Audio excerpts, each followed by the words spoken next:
Escatologia em tempos de crise continua. Estamos falando do livro de Apocalipse. Estamos no capítulo 10. Estamos nesse hiato entre a sexta e a sétima trombeta. Estamos no capítulo 10 que fala sobre o anjo e o livro. Vamos então para a última parte do livro, no capítulo 10, a última parte do capítulo 10, não do livro.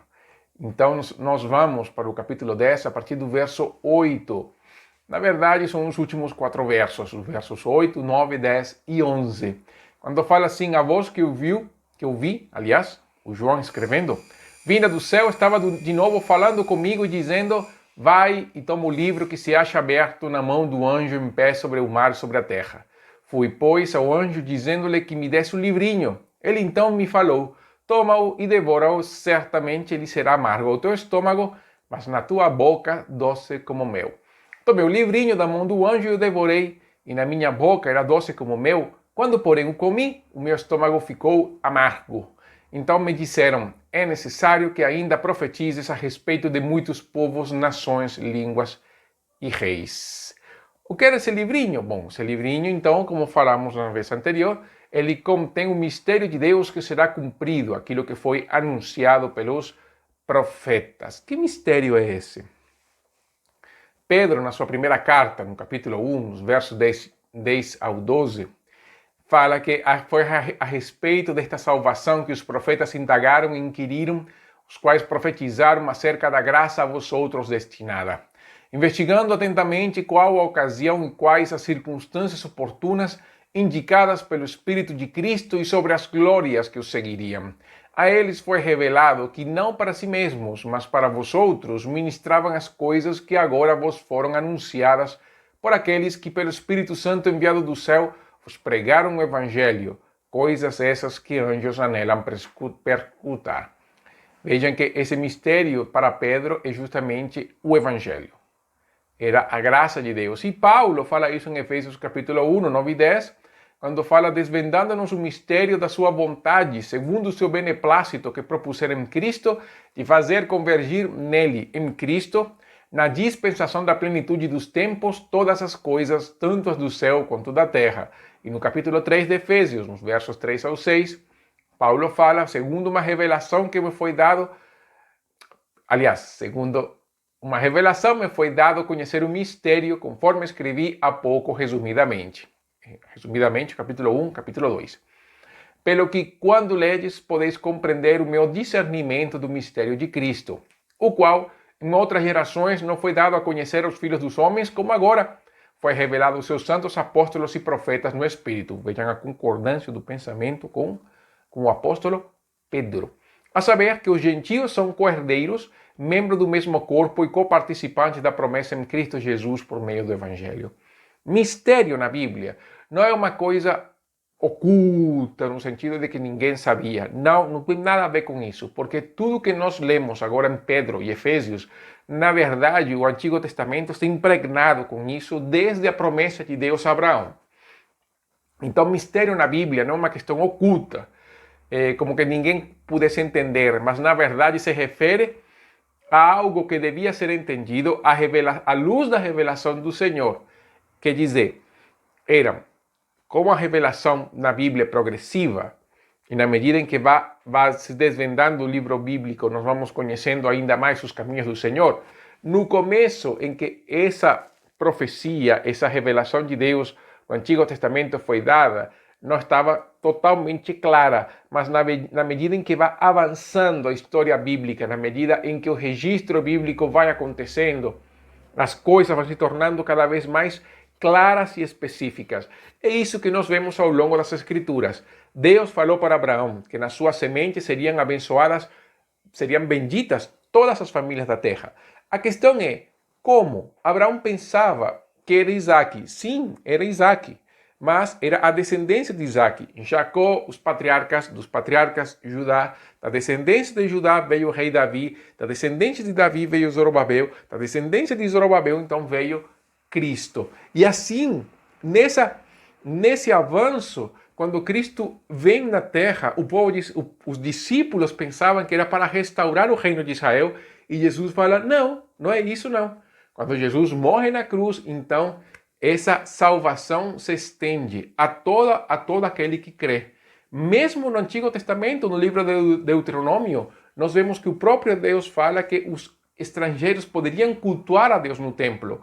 Então, quer dizer, nunca houve restrição para os gentios, mas em Cristo essa barreira ficou muito mais, não que ficou rompida, na verdade, mas se revela que essa barreira nunca existiu para Deus. Foi uma barreira no entendimento humano. Então, quando a Bíblia fala essa revelação, esse mistério, na verdade, é aquela revelação progressiva que vai sendo, então, desvendada na medida em que essa revelação acontece até o livro de Apocalipse. Com o livro do Apocalipse, a revelação fecha, a inspiração fecha, não há mais nada a ser revelado. Tudo Deus ali já revelou. Então, para nós, em termos de escritura, não há mistério. Agora, muitos dos caminhos do Senhor são insondáveis. Isso nós temos que reconhecer. Então, a vinda do Messias para Pedro e para João era algo que ia a ser revelado na medida em que Jesus ia aparecer. E assim foi. Para nós, hoje, o mistério seria como Jesus vai retornar. Tem um monte de teorias, tem muita coisa, e nós ainda não temos plena certeza. É claro que cada um defende seu posicionamento. Eu defendo o meu, é claro, mas mesmo assim nós temos que deixar a margem de dúvida. Por quê? Porque toda profecia se conhece a sua plenitude no momento em que está se cumprindo.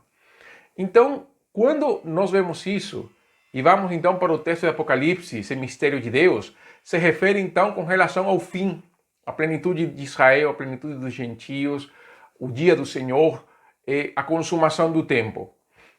Isso que ele está falando, esse livrinho tem a ver com o mistério de Deus através do fim da história, é o fim da história, mas ao mesmo tempo é o mistério da exposição do Evangelho, da graça do Senhor. Assim, então, nós podemos ver no verso 8 que uma voz fala para João e fala assim: vai e toma o livro que se acha aberto na mão do anjo. E João então toma o livro, essa mensagem profética que nós vamos ver, e é certamente a mensagem profética, porque é se cumprir tudo que Deus tinha determinado, é dada para o apóstolo, e nós também temos recebido essa palavra profética através das Escrituras. Pedro, na sua segunda carta, no capítulo 1, versos 19 e 21, fala: temos assim, tanto mais confirmada a palavra profética, e fazeis bem em atendê-la, como a uma candeia que brilha em lugar tenebroso, até que o dia clareie e a estrela da alva nasça em vosso coração.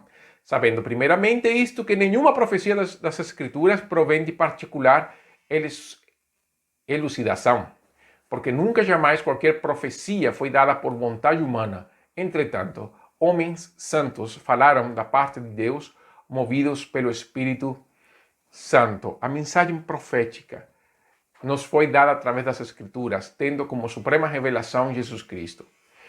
João recebe isso para que os versos 9 e 10 vão falar o que a palavra de Deus faz, em primeiro lugar, na vida daquele que vai proclamá-la, para depois dar para os outros. Os versos 9 e 10 é quando o anjo fala assim: toma, come o livro. Pediram para João receber o livro, mas o anjo vai além. Fala: não, você não vai simplesmente tomar, você vai comer o livro. Você já comeu um livro? Então, ele será amargo no estômago, mas na boca, então, seria doce como mel.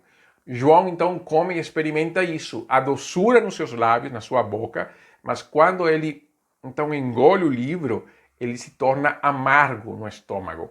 As Escrituras, a Bíblia vai falar no Salmo 19, verso 10, que elas são mais doces do que o mel e o destilar dos favos. A palavra de Deus, ela tem isso. E Paulo, em Romanos capítulo 7, verso 22, fala que o homem interior tem prazer na lei de Deus. Tem outras versões que falam que se delicia na lei de Deus. Então, o problema não é tanto ler a Bíblia. Nós podemos ter a atitude de Herodes Antipas, quando ouvia João Batista, ele ficava maravilhado, nos maravilha a palavra de Deus. Quando lemos a Bíblia, ficamos extasiados, ficamos impactados pela revelação de Deus. E muitas pessoas que leem a Bíblia têm essa impressão também. A Bíblia chama a atenção deles, eles contemplam a maravilha, a glória do Criador. Mas qual é o problema? O problema não é tanto a leitura, senão a internalização da Bíblia, quando a Bíblia, então, se torna carne em nós. Isso cria amargura. Cria vários tipos de amargura. A primeira amargura é a santificação. Porque a santificação não é fácil, ela gera dor. É negar-nos a nós mesmos, é deixar o pecado, é largar o pecado, é dizer não, é a luta contra o pecado. E o pecado é um vício, vicia. Então, a luta que nós vemos, que nós sabemos dos viciados, dos alcoólatras, dos que são viciados em drogas, é a mesma luta que nós temos quando lutamos contra os pecados, porque os pecados acabam se tornando um vício para nós. Então, isso é dor. Deixar de lado o nosso desejo de sermos os donos da vida e dar a nossa vida ao senhorio de Cristo é algo prazeroso. Nós entregamos voluntariamente nosso coração ao Senhor e queremos que Ele seja o Senhor. Mas ao mesmo tempo, nós mesmos relutamos por causa do nosso pecado. Então vem a obra santificadora do Espírito de Deus através justamente da leitura da palavra, através da exposição da Bíblia. E nesse momento nós entendemos, nos arrependemos e lutamos. Caímos, voltamos, mas cada vez o período entre quedas se torna maior e fortalecemos nosso espírito através da graça de Deus. Mas há outro problema também, porque não é somente isso. Essa é a amargura interna, mas há uma amargura externa, que é o sentido do texto, que é o quê? A rejeição ao evangelho, a perseguição, o rechaço, quando as pessoas rechaçam o evangelho e nos rejeitam juntamente com eles. Ali vem a perseguição, vem a opressão, vem o cancelamento. Esse é o sentido do texto neste caso. Por quê? Porque isso ia criar amargura no João. João já estava sofrendo perseguição. A igreja estava sendo perseguida por causa do testemunho da palavra. Nós vemos isso desde o primeiro século e até hoje isso acontece. É normal que a igreja sofra rejeição por parte da sociedade. É normal que a igreja, ou a sociedade, aliás, olhe para a igreja como um ente estranho. Porque essa é a nossa realidade. Jesus mesmo falou, nós não somos deste mundo. E como não somos deste mundo, o mundo não consegue amar aquilo que não é dele. Então isso cria, claro, cria dor. Porque nós éramos do mundo, participávamos das coisas do mundo, criamos nossa vida em função do mundo e agora estamos sendo rejeitados por aquilo na qual nós investimos no começo, sabendo, é claro, que hoje nós temos algo muito melhor que é o precioso Evangelho de Cristo. Mas então, isso vai gerar dor, mas também está a dor física, porque as pessoas sofrem, levam perseguição, são oprimidos, são torturados por Jesus. Então, isso também gera uma amargura. É claro que e para nós fica uma coisa estranha, porque para aquele que sofre, esse sofrimento acarreta mais amor pelo sofredor. É difícil não entender isso, mas então, lembre, Jesus chorou pelas cidades impenitentes. Isso está no Evangelho de Mateus. Mas ao mesmo tempo, Paulo sofre pela igreja de Gálatas e fala que ele está sentindo dores de parto. Então, a vida cristã é linda, digna e a única que merece toda a nossa atenção. Mas acarreta uma dor no coração porque ela é dura. A dor da luta contra o pecado, a dor de pregar o Evangelho, a dor de sofrer por Jesus. A segurança que temos é a certeza da sua presença. Jesus prometeu estar conosco até o fim.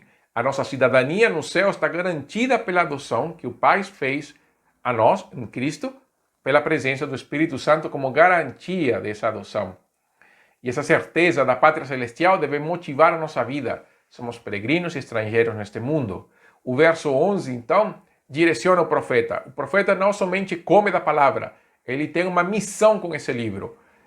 Com esse livro que já não está mais fora dele, está dentro dele. Por isso que Paulo também não fala o evangelho, ele também usa a expressão o meu evangelho, porque ele está dentro de nós, ele habita em nós, pela presença do Espírito, pela palavra que alimenta nosso espírito. Aí o verso 11, então, lhe disseram a João, é necessário que ainda profetizes a respeito de muitos povos, nações, línguas e reis. Essa amargura da palavra não deve nos impedir pregar o Evangelho, muito pelo contrário, deve nos impulsionar a pregar o Evangelho. A proximidade do juízo de Deus deve nos motivar a alcançar o maior número de vidas com o Evangelho da Graça. O chamado de João é um chamado profético.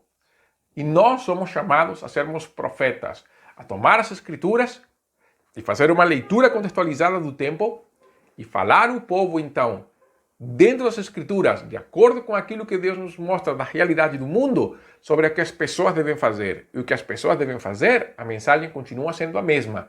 Arrependei-vos e crede no Evangelho. A missão de João, então, é a nossa. Ele parece que como que representasse a igreja toda nessa hora, não é? Preguemos o Evangelho porque vale a pena dar a vida por esta mensagem maravilhosa. Tome a Bíblia, leia as Escrituras, os princípios eternos e fale para as pessoas na realidade que elas estão vivendo, neste contexto louco que nós estamos vivendo. Este contexto, nós temos que tomar as Escrituras e falar assim, olha, a Bíblia fala isto. E o que nós estamos falando agora, justamente dos selos, das trombetas, tem tanto a ver com hoje, que nós poderíamos usar o Apocalipse para evangelizar alguém. E justamente falar, olha as reações das pessoas que não querem se arrepender, mas que estão caindo no juízo de Deus. Você quer isso para a sua vida?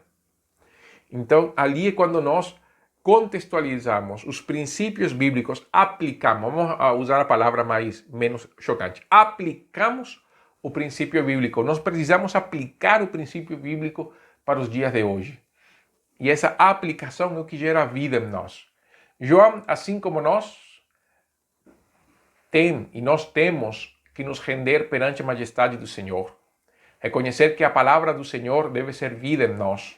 Não adianta somente ler, não é somente preencher o intelecto aqui, é também que o nosso coração seja cheio da palavra. Moldar a nossa vida a sermos mais como Jesus. Ao mesmo tempo, devemos proclamar este Evangelho, porque o tempo é curto.